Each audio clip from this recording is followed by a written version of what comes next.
for free. I don't need anything from it. That's awesome. Yeah. That's really cool.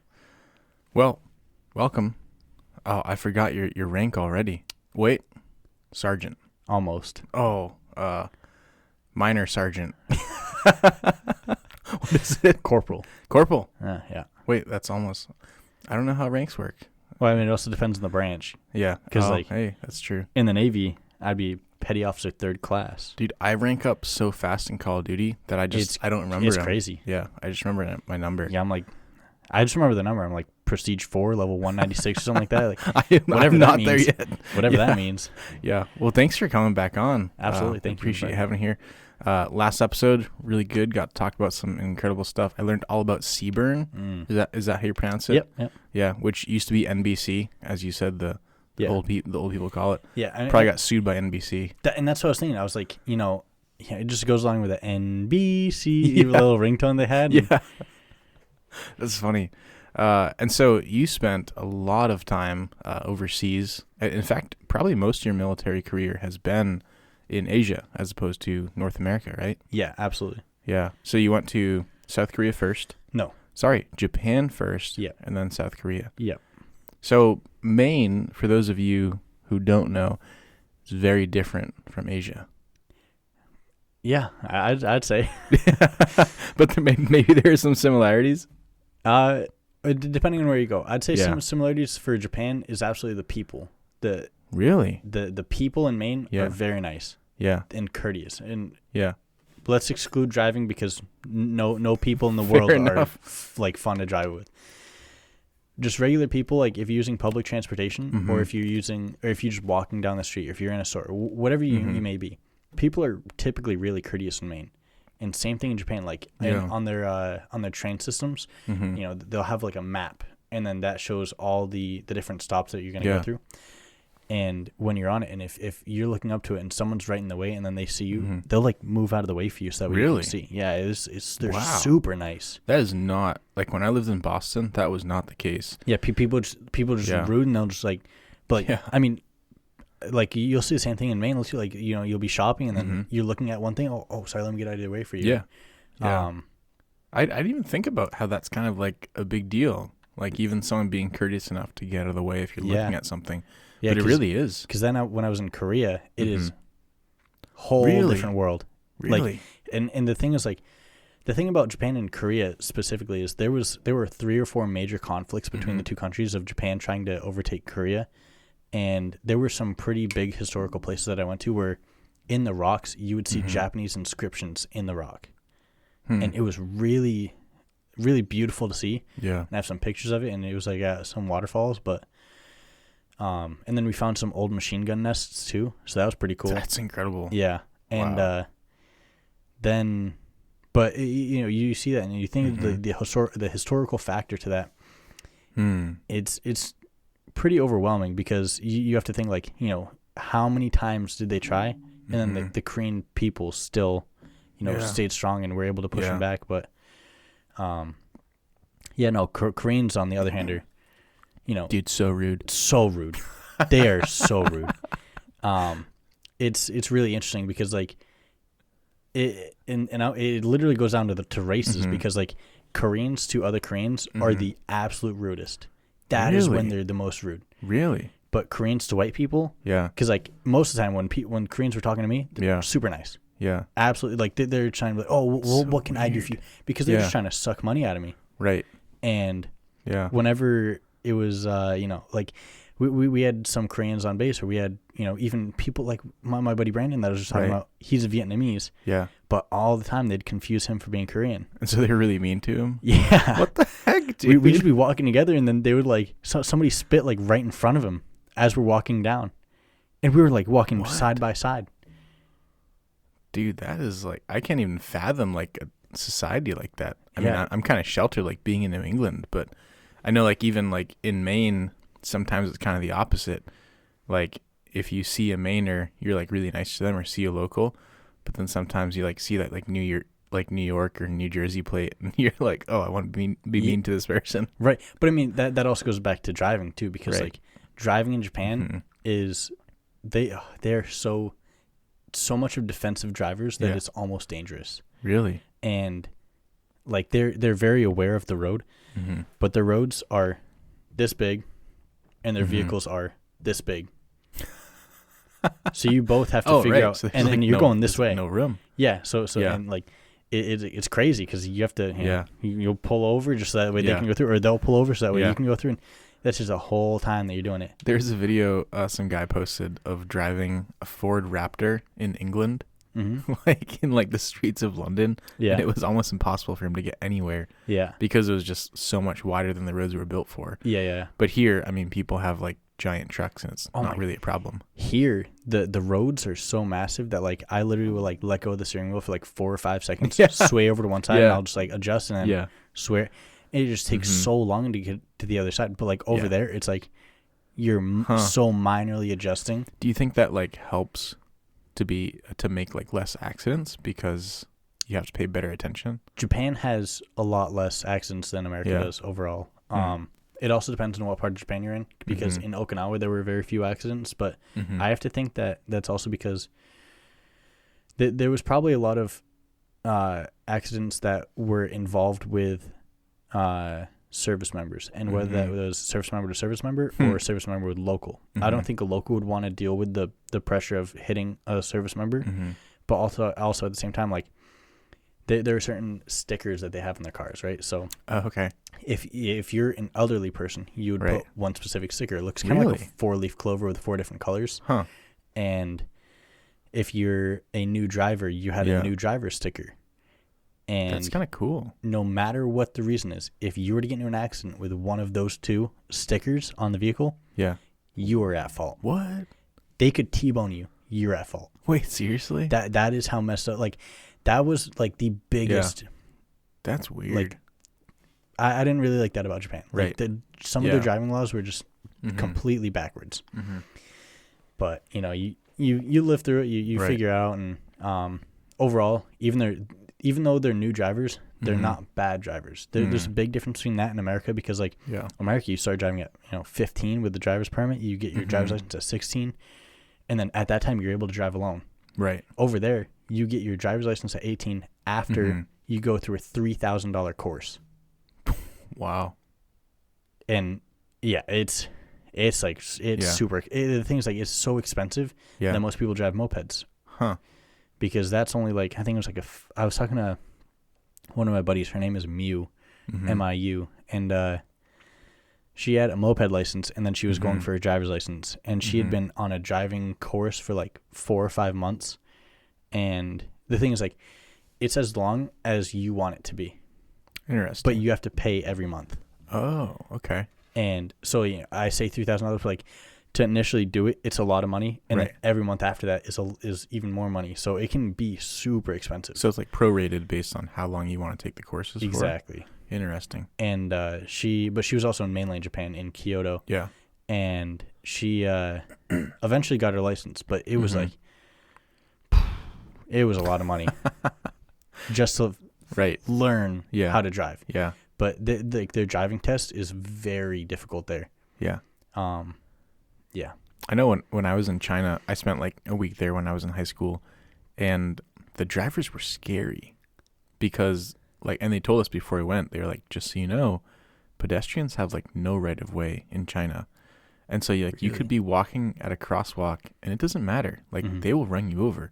Yeah. So you need to watch out. Yeah. And the first time it almost happened to me, I was so mad because I was used to being in America where like, this is a crosswalk, like you need to stop for me, but that is not how it works there. Yeah, no, same thing in Korea. Korea had, and I'm pretty sure they still do right now, has the highest pedestrian rate, like the highest hit of pedestrian rate in the world.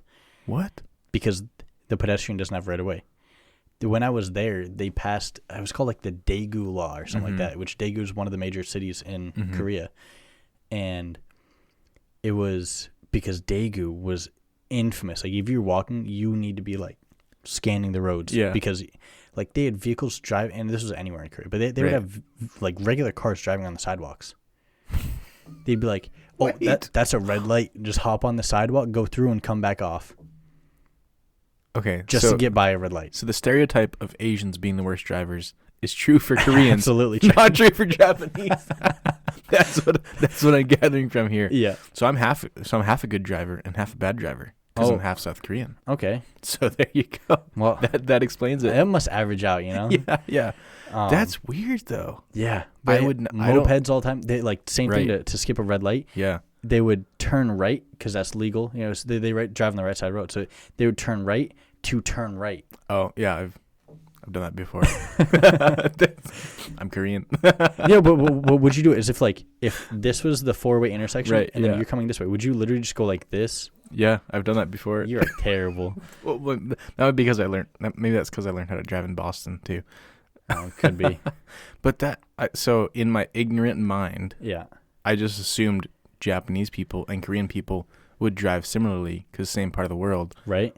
But it's not the same country. Not at all. Because I'm dumb. Yeah, I'm just ignorant. Even when I was in Thailand, the drivers there are completely different too. Yeah. Is that one of the countries where like there's like a 10-way intersection and there's no light? And no, you see the cars just like interweaving? No, I didn't see any of that. Yeah. Actually, some of the worst intersections I saw were in Korea. There was multiple times in Pohang where there were, you'd be driving down, then you'd come up to an intersection, and then there's the one you're on, one coming here, one coming here, one here, one here, and then 3 more on the back. Like there was like 7 or 8 different roads that you could go to from one intersection. That's bad. And there's 3 lanes you could be in. It's left, straight, or right. Yeah. Well, if I want to go to this one, is this straight or is that right at that point? Yeah. Like I had no clue. Yeah. And so anytime I'd go on one of those, I would just take the immediate right turn. Yeah. I wouldn't go straight. I wouldn't go left. I would take the immediate right turn, and then from there, I'd take a left and get onto the road I needed to be on.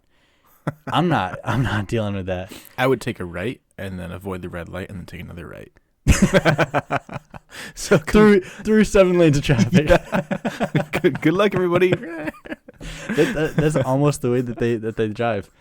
But the Daegu law that they passed. Yeah. That was saying if a pedestrian is on a crosswalk walking, then you cannot drive on that crosswalk. Common sense, right?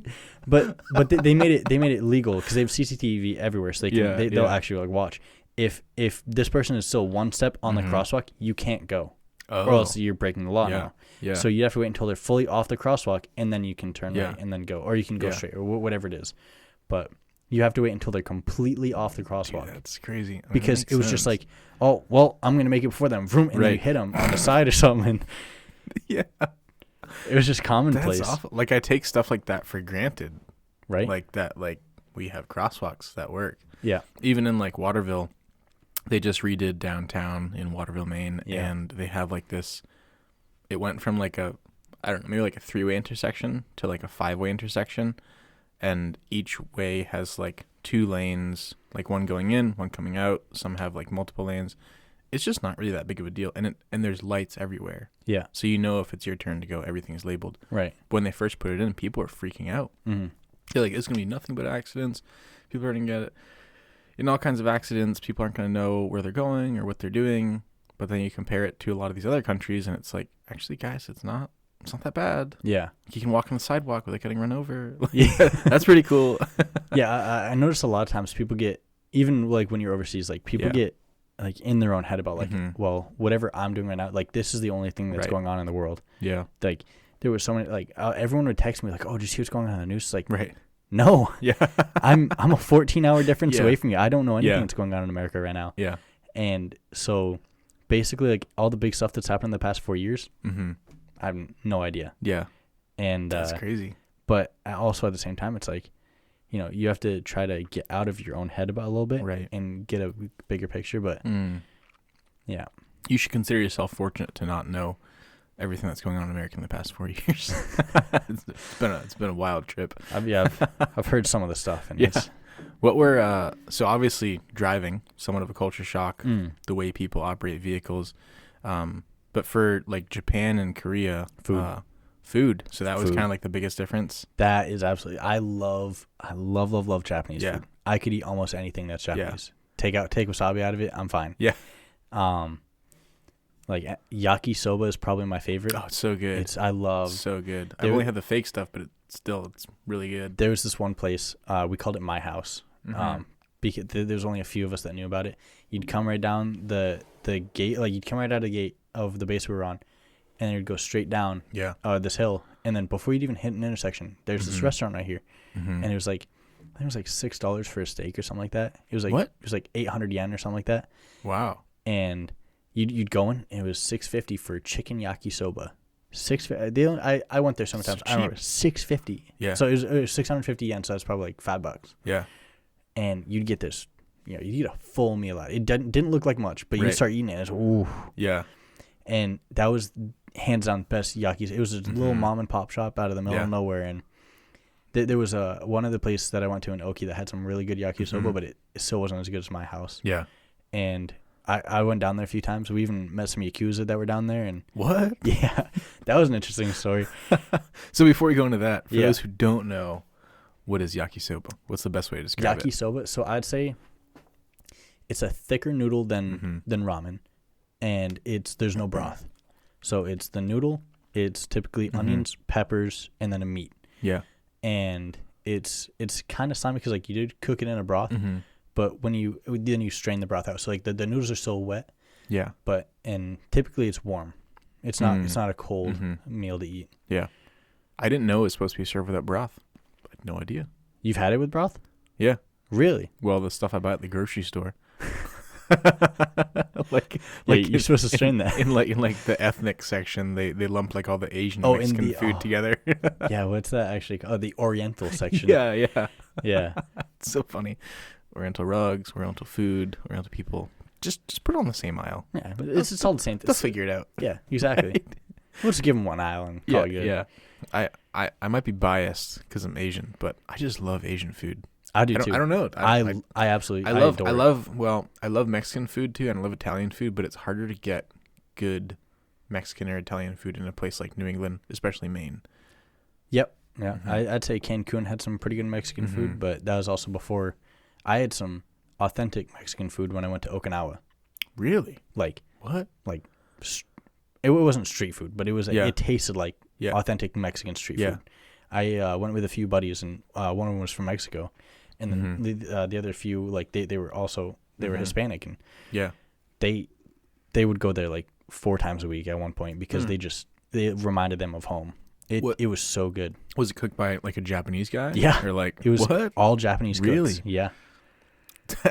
I'm like having trouble processing this because like you imagining this in my brain. Think about a taco that we'd make here in Maine, right? Like they're big, right? Or like you get you get a hard shell that's like this big. Yeah. No, a typical like Mexican. Oh they're like this big. Like they're pretty small, and that's exactly what that like. I don't know. There's like a really famous sort of taco, and I don't remember what it's specifically called, but they would always. Pastor? No. Carnitas? Yeah, carnitas. And they would always get like, they'd be like, oh, I want 4 or 5 carnitas. Yeah. And then like they just like knew that the size should be right. Because if they order 4 or 5 anywhere else, they're going to be massive. Yeah. Because people don't know how to make they would make them properly. They also had this like milk drink. I don't remember what it's called. It's like milk with cinnamon. And I know what you're talking about. I just don't know what it is or how to pronounce it. Yeah. Yeah. But they had that there too. And what? In Okinawa, Japan. How? Why? Yeah. That's incredible. It was called Tacos Maria. Why can't we get one of those in Maine? For anybody in Okinawa, go to Tacos Maria in Ginowan. You gotta be a spokesperson. There's this place my brother brought me to. So the closest Mexican food I ever had was like a legit Mexican restaurant in Boston called Anna's Taqueria. It's really good, but it was really just like a stepped up Chipotle. Like and I like Chipotle. I don't really like Chipotle. But Chipotle isn't authentic and it doesn't have the same taste and the same flavors. Like for me, it's a good option. It's kind of like Panera Bread. There are better options, but it's good. It's better than like Burger King or Taco Bell or whatever. Yeah. So that was my experience with Mexican food. My brother, when I went to San Diego to visit him, he brought me to this place like right on the border of Mexico. And like it's like the same thing you're saying, these tiny little tortillas. And so I'm thinking like, oh, like maybe I'll get like, 2 tacos or something like that. And he's like, no, you got to get more. They're small. I was like, what? They're small? Mm-hmm. And they were cheap too. Yep. They're like dirt cheap. But the meat is probably some of the best meat I've had in my life. Yeah. Like out of any cooking anywhere. And they were super cheap. They loaded them up, Mm-hmm. and you could only order in Spanish. And so I'm like trying to like fumble through, like think back to 4th grade of like my last Spanish lesson and try to like, put together like some sort of sentence. Uno, dos, tres. It's so good though, and it's so different. And unfortunately, like so much of the world is like, oh yeah, Mexican food, like Chipotle, Qdoba, and it's like, Yeah. well, not really. There's a lot better options there. Apparently in Japan. Yeah, right. And there's this other place called Sukiya. Sukiya is super simple. Yeah. It's rice, meat, and then whatever topping you want. Like you hold it in your hand. No.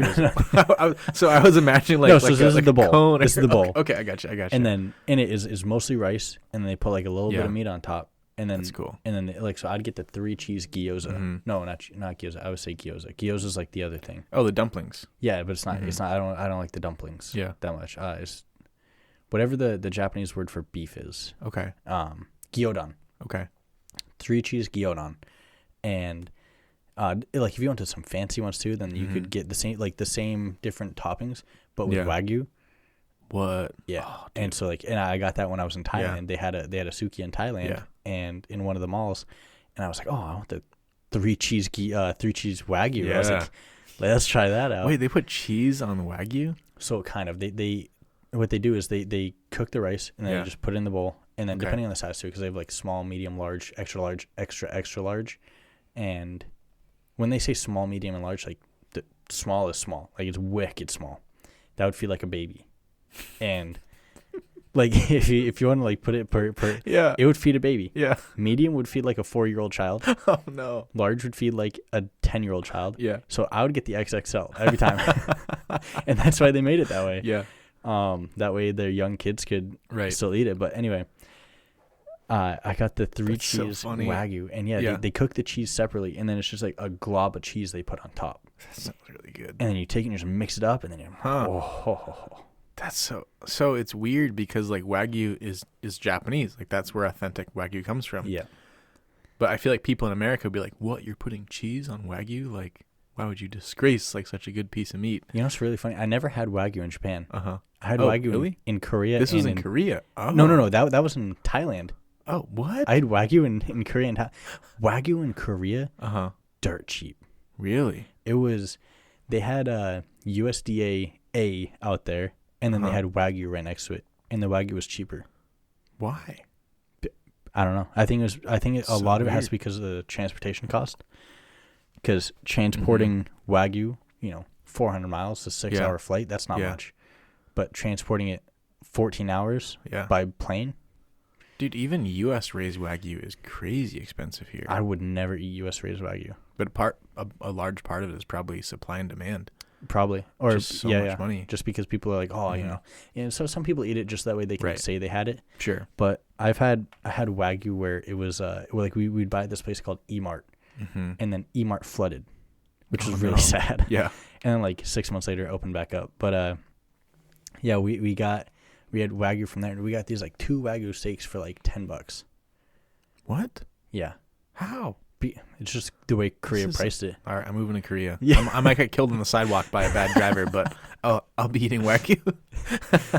But yeah, well, we cooked it in the barracks because the barracks there were really nice, and we had a kitchen in our room, and I went up to my buddy's room and we lightly salted both sides of it, threw it on, and we both like it the way. How do you like a steak? I like it pretty red in the middle. Pretty red in the middle? To describe more. Yeah. How do you cook it? How do you cook it? So I'll throw it on the grill. I'll take if I grill a steak, I get a good one. I don't have it often, but I get a thick ribeye, salt, pepper, bring it down to room temperature, and then put it on the grill, sear on one side on high for like 3 to 5 minutes, sear on the next side for like 3 to 5 minutes. 3 to 5 minutes? And then, well, I'm talking about like a really thick like ribeye like that. And then leave like a nice, like warm, like almost red center.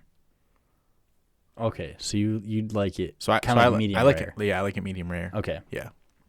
Yeah, because medium rare is defined as a hot outside with a warm inside. Okay. But with the inside still red. Yeah. And like it's also dependent on, so the outside you still have the sear marks from the grill, and then you'll see the whole coloration because it'll be kind of like that gray on top. Right. And then like you'll see the color go through the different colors, the meat go through the different colors of like the light, the dark red all the way to pink and then up to the right. But no, the way that we cooked it was because these are still pretty thin too, and right. We got the pan super hot. Yeah. And because we didn't have a grill, so we just like cooked it inside on an oven, and got that super hot. Threw it on for 5 seconds, flipped it over 5 seconds, and then done. Yeah, just perfect. Because if it ain't mooing, I ain't chewing. That's a great perspective. Yeah, right. And you know, the bloody the better, but it was very well cooked. Right. It was still. I'd say it was probably medium rare. We wanted it to be like a true rare, but 5 seconds was still too long. Right. Because we were trying to think, you know, depending on, because wagyu is very fatty, which also means that like when you cut it up, it's very tender, but and it just like melts in your mouth. Right. Oh, so good. It's interesting too, because like depending on like what kind of steak you have, like I have some family who know nothing about steak cuts. Yeah. And so I'll show up to something like, hey, I bought a steak. Can you cook it? And I'm like, I can, but you bought a roast. Oh, like, and so it's like I can cook it, but it's not going to taste the way you want it to. Even my wife, like when we got married, but also depends like how do they want a roast cooked? Right. Well, no, they're like, oh, like throw it on the grill. It's like, well, we can't really do that. Like it's not gonna. Well, I mean, if that's what they're asking for, it's edible, but that's not. You're not gonna like it. It's not how you cook it. Right. Yeah. My wife had really never had like rare or medium rare steak before. Like she liked hockey pucks. Right. Yeah. The only steak that her family ate was like kind of the thin, like overcooked, because they don't really like steak very much. And so if you don't like steak, why buy a really nice piece of meat and spend a lot of time cooking it if you don't like it? And so she didn't like steak. And then I made a ribeye one time and I was like, just try it. And she's like, this is really good. And I was like, yeah, I know. But we can't have it every night because it's really expensive. Yeah. Ribeyes are, those are pretty expensive. I did find there was some other cut. It was like a chuck eye. And they don't show up very often. Apparently, it's like if they get a different cut in, they'll cut this piece off of there. But they're really cheap because. So I've read these things that if a cow comes in and they're making a certain cut, like you can put a bunch of ribeyes, right? A bunch of ribeyes out, and those will sell really well because everyone knows what they are. And you can put the New York strip out, and those will sell really well because everyone knows what they are. Yeah. But then if you have these other trimmings that are the same consistency and have the same like tenderness level of a ribeye, but it doesn't have the same name and you can't call it that.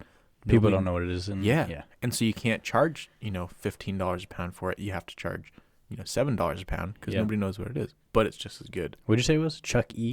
Like a chuck eye. Chuck eye. But then there's also like chuck roast. So you have to be careful because it's not all the same. There's like another cut called, I know nothing about cuts. I just know the names. Yeah. There's a cab cut, and I've got cab cuts before that taste like just as good as a New York strip.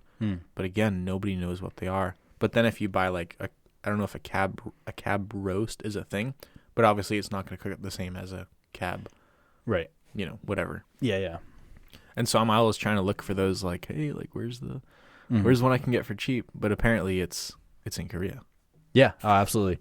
Yeah, that's definitely the place to go to get. But so it was kind of weird because like you'd think that the Wagyu steaks that we got too were from Japan, but they were Australian Wagyu that they flew. What? How is that more cost efficient? $10 for 2 steaks. What? Okay, I need to call Australia and get some of those sent up here like today. That doesn't make any sense. Yeah. Again, I guess supply and demand. People, well, to be honest, so one of the reasons like the Maine lobster industry is the way it is, there's a lot of different reasons. But one of the reasons is that China consumes a lot of Maine lobster. Because Maine lobster is the best lobster in the world. So like during like the New Year celebration, like the Chinese New Year, there's a ton of Maine lobster that's shipped over to China. And so you would think like, well, maybe you could get, I don't know if there's like lobstering in Japan or China or whatever, but they don't want that stuff. Probably. They want this stuff. Yeah. And so it's kind of the same thing. Like South Korea probably doesn't get Wagyu from Japan because so much of it is being shipped out to other countries. True. Or just other countries country too. Right, yeah. And so it's probably, that would make sense. That Australian would be cheaper or more cost effective.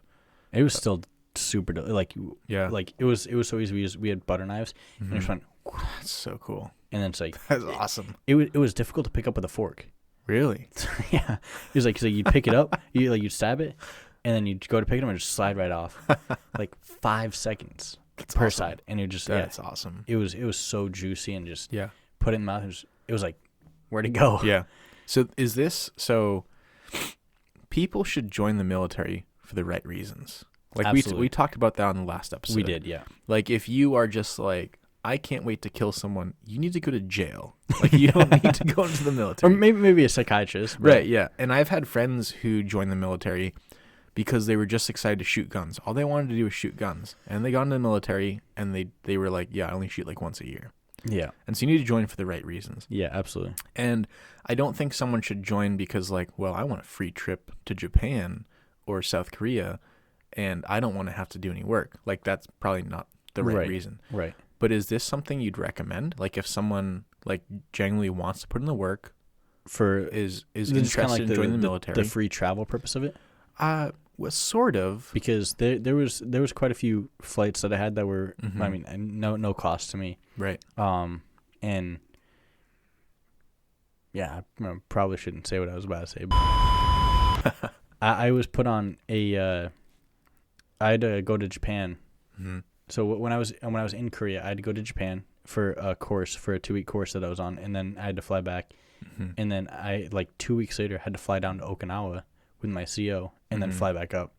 That's a lot. And yeah, and then I mean that was that was it, and then I went on leave, and then that was like my dime to Thailand and back, and then my dime to Thailand because I went twice. But yeah, when I flew, it was like I was on these private military jets. Yeah, it was like six seaters, and it was just like a cool like private jet. Yeah, like hashtag Instagram. Like I posted on my Snapchat because I was like I felt like royalty. I was the only person on this flight. When you said jet, I don't know why I thought you were talking about you were up in like a Globetrotter and like, I thought that's what you meant. No. I was in like this like tiny little 2-engine on top of the wing, not that's underneath cool. the wing. It was on top of the wing jet. Like if you think of like a James Bond jet, right? Like it looked kind of like one of those. Yeah. And there were these 2 military officers, these 2 Marine Corps officers that were trained to fly this thing. Yeah. And it's only for VIPs. But because I was a one of one flying down for this specific reason, sure. And there was like there's the base that where like the airstrip that they're allowed to fly into, and then that I was flying out of, and then one that I was going right next to, they were like, all right, well we'll make it, because they were also dropping somebody off. They were dropping off a VIP, and then on the way down they just dropped me off there, and then went to their final destination. Yeah. So, and then the same thing happened going back up to Korea. Yeah. And then going down to Okinawa. Yeah. And then going back up to Korea. And so I was like pampered. That's cool. It was super cool. That's really cool. So as far as transitioning from stateside to Japan and then to Korea, was that like when you left that how long ago did you leave for Japan? I left in technically it was November 22nd or something like that of 2019. Yeah. And so you were young. I mean, I was 17. Fresh out of high school. I remember even going to your graduation, you were up on stage in your uniform because you weren't able to finish high school in the actual building. Right. Because you had to leave for basic training. Well, I mean, I decided to. Right. Yeah. It's not like I was told. Like, hey, right. Yeah. No, I was like, I'm going to graduate early and then go. But you took it seriously. Yeah. Like you decided to graduate early so that you could start your training earlier and get over to wherever you need to get to earlier. Yeah. And so, I mean, for a 17-year-old, that's a big decision. Mm-hmm. I mean, was there a certain point where it like hit you like, this is what I'm doing now? Did you have any sort of like regrets or concerns when you started? There was a kind of point in boot camp where it hit me, and it was, I think it was like 4 or 5 weeks in, was the rifle range, and they'd fired one of the squad leaders because all the squad leaders were like, they're like, all right, you're gonna be first squad leader, second squad leader, third squad leader, guide, and then they fired one of them on that day, and on like one of the days there, and then I was so far back I couldn't hear any of this, and then they were like screaming for me to go up there because they wanted me to be the new squad leader, and so someone pushed me out of the formation. I run up there and And then from there, I wasn't fired. Like all of the other, it was me and the guide. From that point, right, the other 3 people in power were fired and then replaced. But the guide and me stayed the same. And there was one point where I'd asked my senior drill instructor, I was like, why me? Like, I'm 17 years old. I don't know anything. I should be a follower. I shouldn't be leading right now.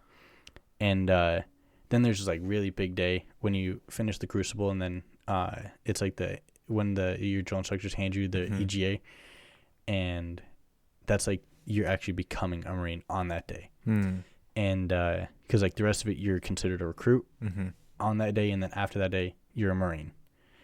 And on that day when he handed it to me, he told me why. Like he was like, I chose you because of this. And so that right there kind of hit me, and it was like, I'm like actually doing something right now. Yeah. And then probably when I was on ship, there was one point we were surrounded by 5 Chinese ships. And what? Yeah, we were coming down from Korea into the South China Sea, and then I was surrounded by 5 Chinese ships, and I was on night shift. It was 2 a.m. There was like 15 people awake. Yeah. And I was like, well, this could suck. And this is it. Yeah, luckily nothing happened, but like right then and there I was like, my mind was racing. Yeah. Like it just wakes you up like nothing else, and it's just I don't know if it was like true adrenaline running through my body, or if it was like what sort of hormone it was, but I was just my mind was going a million miles a second. And it was like all the possible considerations of what different things could happen, and well, if this happens, and blah, blah, but what if this, and then just like rabbit holes after rabbit hole after rabbit hole. Yeah. And then I made a really stupid decision. So on the side of the ship I was on, there's this thing called weather decks, and it's like so you have the top, and then you have the weather deck underneath, where you're like you're on the outside of the ship, but you're still like on a platform you can walk on. And I went out there, and you're not supposed to do this at all. You're not supposed to go out there at nighttime, because if you were to fall over, they don't know until the next day. Yeah. And I went out there, and I was like seeing if I could see one of the ships, and like 200 yards, it was just right there, and I was like, there it is. I was like, they probably see me right now. Yeah. And I went out there, and I saw just like the blinking lights of the ship, and I could see like one of the lights flickered on. I was like, yep, I'm going back inside. Dude, I don't have a fear of the ocean or the sea, but if you're ever out like in the middle of the ocean and it's pitch black, that like kind of freaks me out. I found it like to be very serene. Really? I had some of my most like in-depth thoughts when I was out there. Like I'd go out there after shift some nights, and I'd like bring an apple out there. Yeah. And then when I'd done eating, I'd just throw it over. But there was some, and I would just like think out there, and I would just like stare at the waves, and when I was done, I'd go inside and write it on my phone. That way I wouldn't forget. And that's cool. Yeah. I found it to be very calming. Yeah. That's interesting. I wonder if part of it has to be with like being on like a larger ship or like a smaller ship. Maybe. But even, I don't know. I guess I've never thought about it in that way, but it probably does give you a lot of time to think. Yeah, absolutely. Being out there for like however many days with not being able to talk to anybody. Yeah. When I say anybody, I mean like the outside world. Sure. You're only able to talk to people that you're with. Right. That must be difficult too. I mean, a lot of, I've noticed, I think for everyone's influenced by the people around them. Yep. And so they say, and I'm not into like health, wealth, and prosperity, but if you want to be successful, you should surround yourself with successful people. Absolutely. And if you don't want to be successful, which I don't know why, maybe some people don't want to be successful, then you should just surround yourself with people who are losers and deadbeats. and some people do that. I mean, that's absolutely true. I mean, if you look at like drug addicts, they're always surrounded by other people that do a bunch of drugs, and then they stay in these places where like, it's absolutely true. Like surround yourself about who you want to be. And if you need to get out of a situation like that, you need to surround yourself with people who are sober, who are recovering, who are pushing you in the right direction. Exactly. And I'd imagine in the military that's probably not always the case. What do you mean? Because you have such a very different group of people that you're set with. So you don't necessarily get to choose who you're set with. Well, you do on your off time. Oh, right. Yeah. Yeah. But if you're on ship, or even like in a place like when you're sent to a smaller base like South Korea, like you're just surrounded by those people when you're working. Yeah. And so that's your environment. You can't just say, well, I'm gonna get a new job somewhere else. Like, I guess I'm done with Marines now. Like, I'll just like, you'd get arrested and then get sent to Marine jail in space. And so up with Master Chief. Right? Yeah. Yeah. So how do you deal with, like, if there are people you don't like working with, or people you feel like are dragging you down? How do you deal with that in a more tight environment? Yeah, that was something that was always on a lot of people's mind. And it was keeping a professional and a work relationship separate. You could very much enjoy this person outside of work, right? And then in work, you know, they don't really do the job, and you have to babysit them with everything they're doing. That's really annoying. But like, you can't really let that hinder you being like, well, I still really like this dude. Or you can't, you know, just because you like them out of work, you can't like them in work still. You know, like even if they're just doing a really bad job. So keeping that separate, that's one big thing that I try to always maintain. Because there were some people that especially at the end, that I didn't enjoy working with, that were directly above me, and it was just a pain, because it always seemed like they didn't have trust in me that I knew what I was talking about, and everything that I did was questioned. And I was just being micromanaged, and it was just. I'm sure in a smaller group of 70, there's only so many people you can share that with, or share that, you know, your emotions with, or what you're experiencing. Yeah. But if you're on a much larger base, then you could still have those same issues, but have a lot of people you could talk with. Yeah, like the options of who to go to. Right. Luckily, I had a really good chaplain when I was there, and so I would talk to him about most of the stuff I had, whether it was, you know, family issues or Greg Uvala. He's an absolutely great man. He was a fabulous chaplain. Luckily, wherever I've been in the world, I've had at least one person that was strong in faith that I was able to. That's awesome. You know, confide myself into. And whether it was when I was first in Okinawa, and then I like before I went on ship, and then even after I was on ship, I had this church I would go down to. Yeah. And it was off base, and it was fabulous. The pastor preached from the Word of God, and he was very passionate about what he does. That's awesome. And then Gunny Raider took over on ship a little bit. And then in Korea I had Chaplain Uvala, and that's so cool. like having those people that you can still go to, right? Because I mean, a chaplain's a very special case, because you can go to him at any time of your work day, and people can't question you about it. They'll be like, "Oh, what were you? I was with chaps." It's like, well, what were you talking about? You don't have the right to know. That's cool.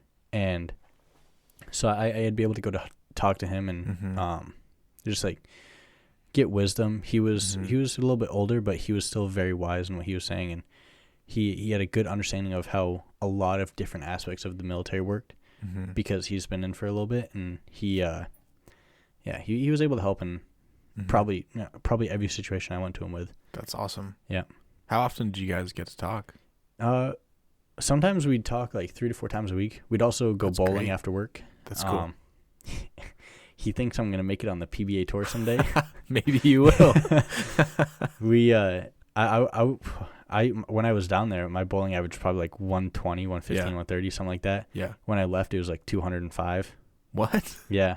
That's pretty good. The last day I bowled there, bowled a 5-game set and bowled 1,018. So it's like 203 average, but just for reference for anyone who isn't familiar with bowling, my average is like 87.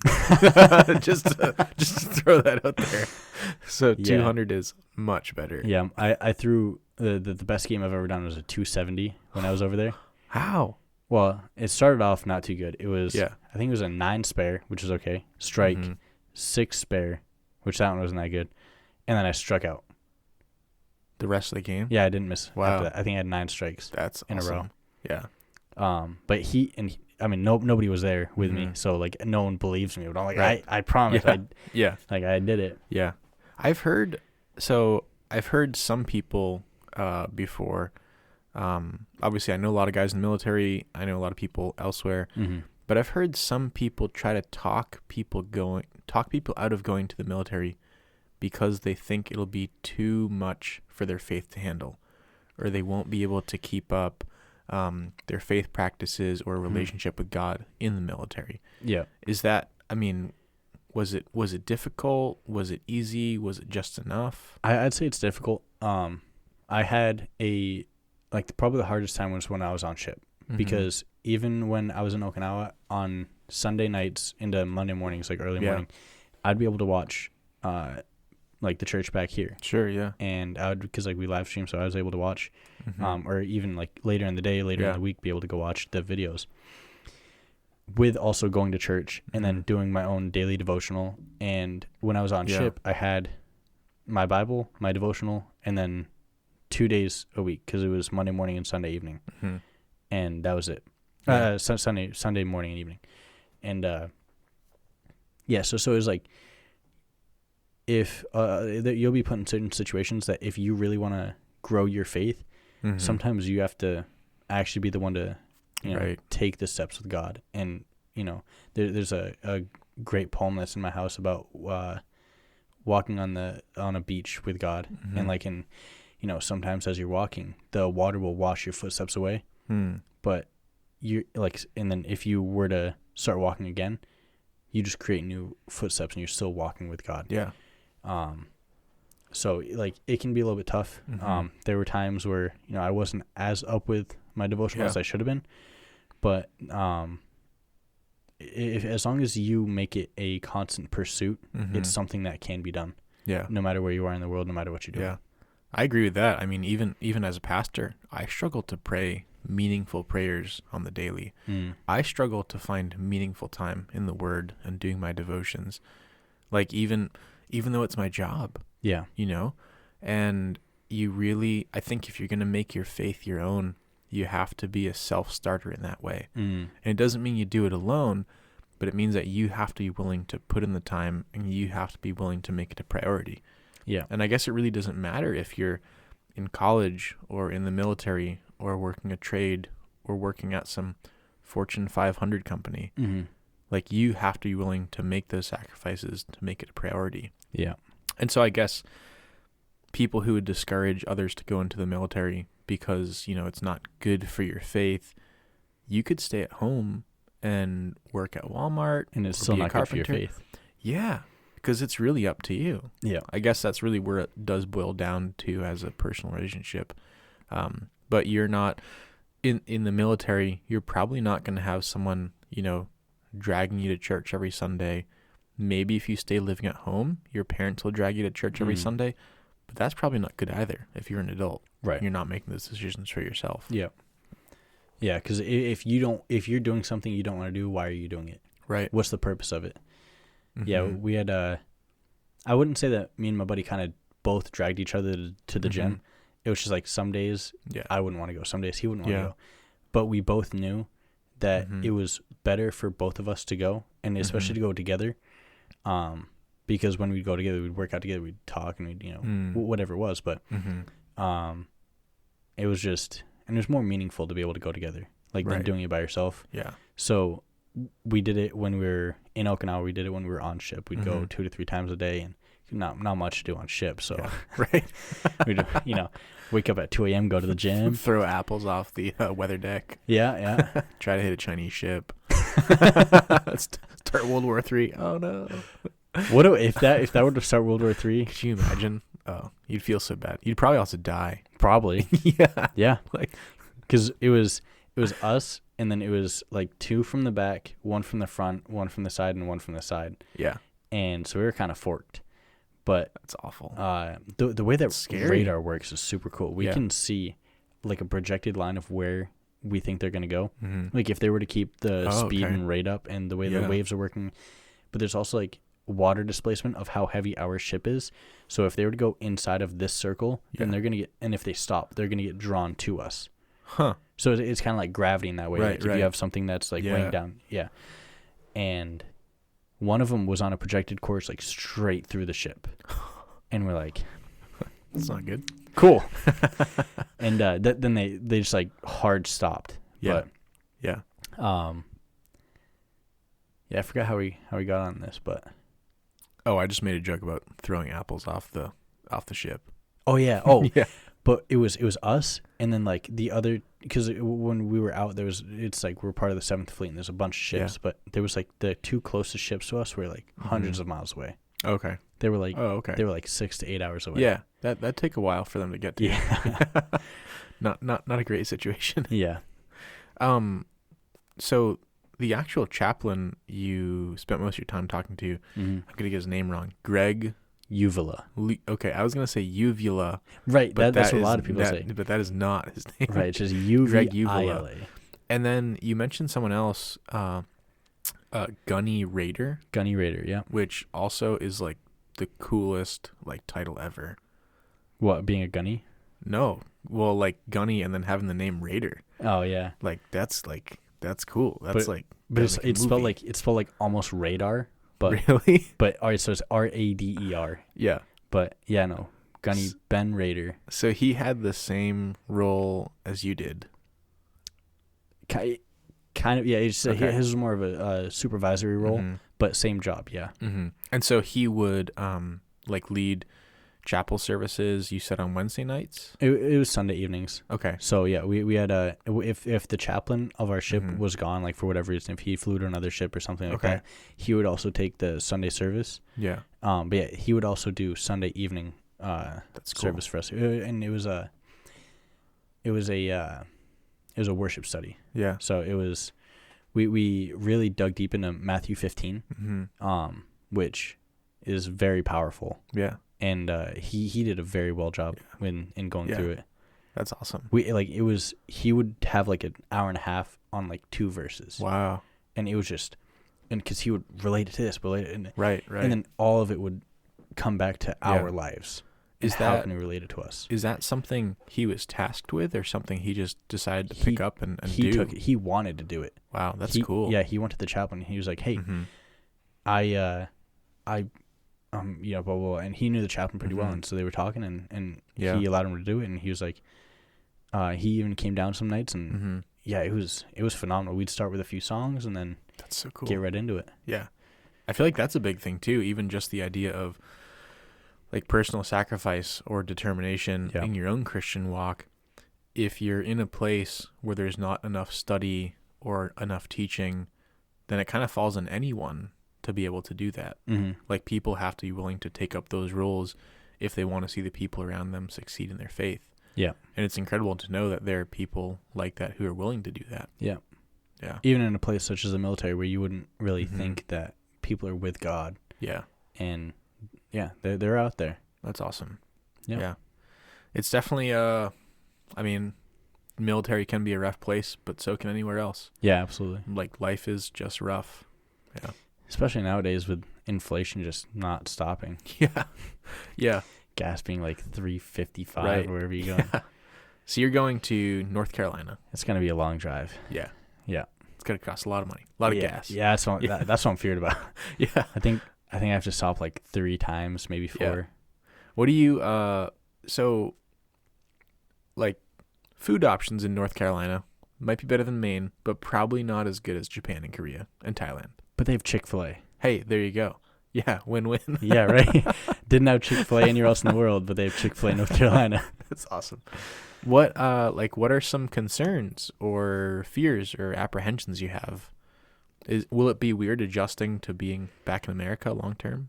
Yeah, because the last time that I was in America was probably about this long. Well, like this long of me being in Maine. Sure. It was about 2 weeks, and no, I think I was home for about 27, 28 days. But that was like, when I went back to Japan from there, I was like done with America. Realistically, I was like, yep, that's enough time. And then I was bored, and just like, because I knew everything. I knew the culture. I knew the language. I know how to drive. I know how to. There was not really many things surprising me. But then I went back to Japan, and then every day is a new thing. Like you might learn something new about a language. You might learn something new about their food or whatever. But it was interesting. Yeah. So I mean, it could be pretty boring. Yeah. Like, and that's like a genuine concern. I would I would agree that after being in like a really exciting place like Japan or South Korea or Thailand, North Carolina doesn't necessarily seem like, wow, this is going to be like incredible. Like you did say there's some whitewater rafting. Yep, and pretty exciting. And when I get down there, I'll be getting deployed pretty soon. So, and I think that the op tempo there is pretty quick. So, right, there'll be multiple deployments that'll be. What going are the on, chances you get sent back to South Korea? Hopefully 0. I don't think that's something that I would, which is really funny. So the staff sergeant that I had out there in Korea, Staff Sergeant Dunbar, he's a phenomenal dude. He's in North Carolina right now. We're on the same base. Yeah. Oh, that's cool. I was told that I was going to be going to Victor 22, which is an infantry unit, and then all of a sudden when I actually got my orders, I was not going to Victor 22. He is at Victor 22, so we would be together. If I had those orders, cool. That'd be super cool. That'd be awesome. But it's also okay that I'm not with him because he's going to Korea very soon. Is it weird like meeting? So like there were 3 guys that were in your group you mentioned on the last episode, that all went by their first names. Oh right? Yeah. There was 2 other dudes. Was there Cameron? Well, you? Yeah. Sebastian, me, Cameron, Cole. Yeah. And only you were allowed to call each other by your first names. Yeah. Unless you got permission, right? Right, exactly. Yeah, we gave Mitchell permission. That's funny. So is it weird to like form those? And again, this can happen anywhere, but it probably happens more often in the military. Is it weird to form those relationships, those close bonds, knowing that you might never see those people again? Yeah, it's kind of tough because like we did so many things together. Like just every day we'd be together. In and out of work. Like we watched all of Star Wars together that's cool. Almost. Yeah. We watched all the movies up to 6 because I didn't want to watch any of the new Disney movies. They're not very good. Yeah. Rogue One's good, but 7, 8, and 9. That's what people tell me. Yeah. And then we started watching the Clone Wars and we watched up to the middle of season 7. And I think me and Cole finished it because Cameron had watched all of it many times and he was just watching it again with us. Yeah. But me and Cole finished it and then Cameron was upset at us when we finished it without him. But we, and that would just like be our whole weekend. That's it was like tight. We would order food and then we just wouldn't leave our room. And it was just like we'd order food for like the whole weekend on Friday, and then we would just like stay up the entire weekend watching Star Wars. Yeah. Or maybe actually go out and do something one of those days. Right. But like the entire time, we were like brothers. It was a family. Yeah. Those are really tight bonds. I mean, you spend that much time together in close quarters with those guys, and I had similar experiences in some ways. Like I had probably 3 or 4 roommates when I lived in Boston for 3 or 4 years, and the same guys, and we got in each other's business. We had disagreements. We fought sometimes. We prayed hard with each other. We did Bible studies together. We'd be up late until like 1 or 2 a.m. talking about like the most like intimate things like in our own hearts. Yeah. And really carrying each other's burdens. And some of those guys I have not seen in person. I probably see at least one of them like every few years. But one of them I just saw for the first time in almost like 10 years. And it was kind of weird. And but it's totally worth investing in those relationships. Yeah. Even if they might not carry on in person. But it's got to be hard, because you leave some of those memories behind. Yeah. Especially in a place where it happens so frequently. Right. Yeah, so me and Cole actually text very frequently. That's awesome. I was going to be a part of his wedding, and it was like his dad was going to be his best man, and then he was like, if for whatever reason, if my dad can't be there, you're going to be my best man. That's cool. And is he from the South? No, he's from Chicago. Okay. Because that's kind of a Southern thing, too. To have your dad as your best man. Really? Yeah. And, I mean, him and his dad are best friends. That's awesome. They have a very strong relationship. But, yeah, so I was going to be a part of their wedding. But, things worked out, or sadly enough, things worked out where they didn't have the wedding. Okay. But, yeah, no, it was... We still text frequently. There's a few of my buddies like Patrick that I still text on a weekly basis, if not more. Yeah. And yeah, it can be tough to know that they're leaving, but at the same time, it's like you want to see them leave because you want to see what they're going to do in the future and how good they're going to do because know they're going to go far. Yeah. That's a good point. Yeah. it'd almost be selfish to hold someone back. Exactly. Because, I mean, like, if the three of you or whatever, just stayed in one place forever, like, cool. Build even stronger relationships. Like, that's pretty neat. Mm-hmm. But who knows, like, if you're holding that person back from doing something incredible, or like even in like a sort of vanilla, boring place like North Carolina. Right. North Carolina, please don't get upset at me. But in there, compared to what you may have experienced in Japan or Korea, like, who knows what will happen from there? Who knows what God will use to bring you into the next chapter of your life? Yeah. And if you just stay in the same place forever, I'm talking to all you Mainers, like, if you just stay in the same job forever, people that don't want to leave, and if you never do anything outside of your comfort zone, then who knows what kind of opportunities you could miss out on. Exactly. I remember even when I moved to Maine 6 years ago, I was driving across the bridge from New Hampshire to Maine. Yeah, that green one. Yeah. And I'm driving across, my car's loaded up, coming up for the job, going to be a youth pastor, and all of a sudden it hit me, and I think, what have I done? Mm-hmm. Like, why did I do this? This is not good, and I'm kind of like freaking out.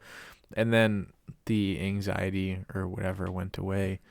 But if I just stayed in my same job, working at the same print shop for the rest of my life, I'd probably be miserable. Yeah. And so sometimes you have to take those opportunities to get out of your comfort zone and see what else is out there, because you just don't know. And then you wouldn't have met Laura, and then... Yeah, that's a great point. Yeah. I would not be nearly as happy as I am today. Yeah. I think, obviously things could have, worked out, and God always has a plan. Right, absolutely. But I'm glad I said yes. Yeah. Mm-hmm. Yeah, it's definitely... That's the thing that I can definitely appreciate about, like, with the walk with God, is that it's not always one way. Like, you can ask for guidance, and then sometimes that guidance comes to you. But then when that guidance comes to you, then you have to also make the decision of, what am I going to do? Mm-hmm. And it can be really tough. Yeah. Like when I had to fight to get the orders that I have right now, because really? the it's called a monitor. That's who like decides where you go. When they asked where I wanted to go, I said I want to go here, here, here. All of it was in Lejeune, because it was all to deployable units, and they were like, okay, you want to go to Camp Lejeune, and then they went, pew, threw a dart on a board and said, all right, you're gonna go to that random unit. What? And I was like, no, I'm not gonna sign those orders. Yeah. Can you say that? Yeah, I did, because I said, and I had my sergeant major be like, he's not going there. He's going where he wants to. That is cool. I did 2 overseas continuous tours. Yeah. Like, if the least you could do is send you where you want to go. When you do one, typically you're like, what unit do you want to go to? And you choose the exact unit, and they're like, pew, you go there, and they send you there. Mm-hmm. And then this dude was like, no, we're just gonna. So you wanted Camp Lejeune. That was your reenlistment incentive. Blah blah blah. I was like, no, my reenlistment incentive was unit choice.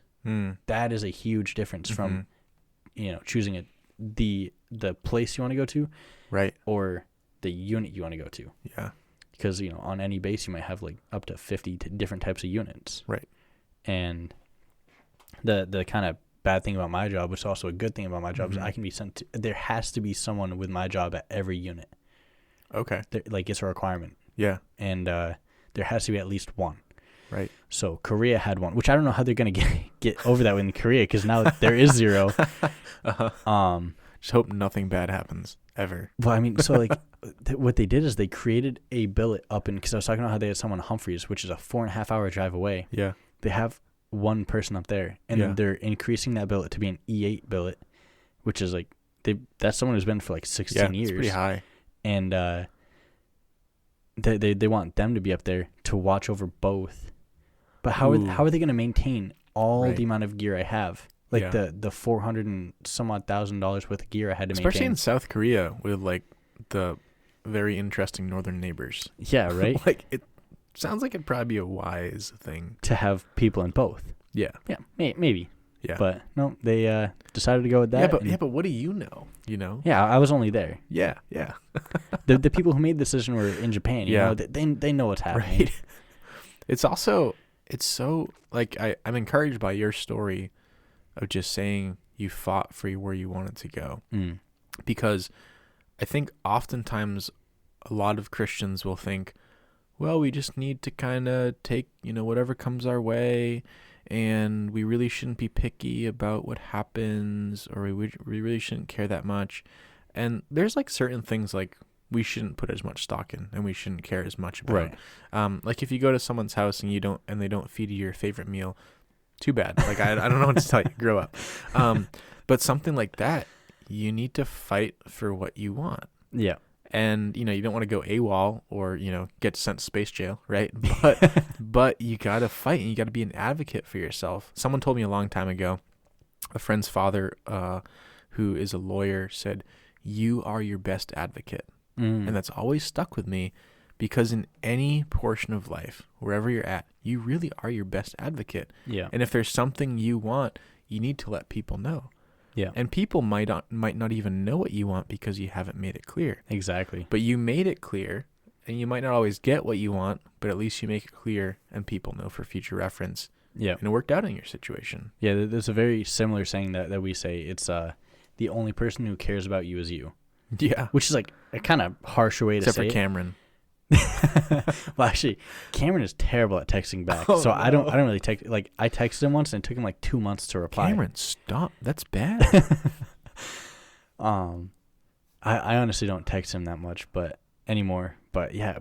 Sorry, I totally derailed your train of thought. It's okay. You had something great to say. The only person that cares about you is you. It's kind of a harsher way to say it, but the kind of basis behind it is, if you want to progress somewhere in your career, you have to be the person that takes the first step. Yeah. Like if someone's saying, "Hey, you're gonna do this," you're gonna have to Exactly. rebuttal a little bit, and you're gonna have to show what you're passionate for, and it might not always be the most comfortable thing to do, but if it's what you want, like, is it one of those things that's actually worth fighting for? Is also another question you have to ask yourself. But. Yeah, I think something a lot of people don't think about as well is fighting for what you want can also really hurt. And getting what you want can also really hurt. Yeah. There was a situation in my life years ago where someone asked me this question, and I was at a crossroads in my life, and someone said, do you believe this or do you believe this? Do you choose this or do you choose this? It was very much like red pill, blue pill. Yeah. And I'm thinking to myself, it was probably only about like 30 seconds, but it felt like 30 minutes that I'm sitting there thinking, what do I do? What do I say? Mm-hmm. And I knew what they wanted me to say, but I also knew what God wanted me to say. And I didn't want to say what God wanted me to say.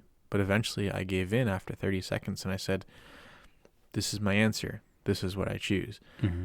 And my life for like 6 months after that decision stunk. But if I didn't choose that choice, then I wouldn't be where I am today. Mm. I'd probably be working some dead-end job, not glorifying God, but I would have pleased that one person. Right. And so I guess the question we need to ask ourselves is, are we living to please one person, or are we living to please God? Yeah. And if we live to please God and make that decision, it's going to work out every single time, but it might hurt for a while. Yeah, no, that same thing. Like, I was asked when I initially stepped in, like before I actually was enlisted, and I signed saying I will do this, but you could still get out at that point. When I did that, a lot of people were like, is this really what God is calling you to do? Mm-hmm. And it was one of those things I had to like really pray about, and I had to really kind of meditate about and have a talk with God and say, what do you want me to do? Like, right. I need to sit back. I need to listen right now. And I think that every place that I've been to so far has been I've been answering God's call for that. So that's awesome. Yeah. I was one of those people too. Like to be honest, I kind of thought you gave off like Princeton, Harvard, like MIT vibes, right? And so I'm thinking like when you were one of my students, I'm thinking like, oh no, like he's going to the Marines, like he's just gonna be a hole digger, like he's gonna be doing something he hates, and he's like not gonna be able to use his education. And here you are, like one of what it seems like from what you shared in the last episode and this episode, probably one of the most knowledgeable people in this field in the Marines, because you pushed yourself, because you made those decisions. Well, I still have a lot to learn. Right. No, but just the way you present it and the way you carry yourself, is incredible, and you've learned so much, and you are using those skills. And so I think I've learned a lot too, that just now, like we said, if someone goes into the military for the wrong reasons, then they probably shouldn't go. Right. But you went in for the right reasons, and it worked out really, really well. And so it's incredible to see that. Yeah. And I was wrong. Like, I was wrong. Yeah, because I mean that was like one of the questions. It was like, do I? It was basically like military or college, and it was I could go to college for free playing soccer. Sure. I could go to college for free based on my grades. I could go into the Marine Corps or like any other branch, right? Yeah. And just overall, at the end of the day, it was I felt like I was being pulled into the Marine Corps, and I was like, oh, I'm not gonna fight this awesome. This current, and I'm gonna like obey and let myself go into it. That is so cool. Yeah. Well, thank you so much for coming on a second time. We appreciate it. Who knows? Maybe I'll bring the studio down to North Carolina. We'll film another episode down there. That'd be cool. We could go out to a beach out there and do it. And we could go ask people like all kinds of weird questions, double it or pass it on to the next person, or whatever those stupid videos are. Yeah. Oh my word! But it's incredible to hear your story, to hear where you've been, and to see where you're going. And so, really looking forward to that, and very excited about the things that God will do in and through you. And we're just really proud of what you're doing. So thank you for doing what you do. Thank you. Thank you for letting me back on again. Yeah, of course. Any closing thoughts? Any like final things you need to get off your chest? Any confidential information that we need to blur out? Beep.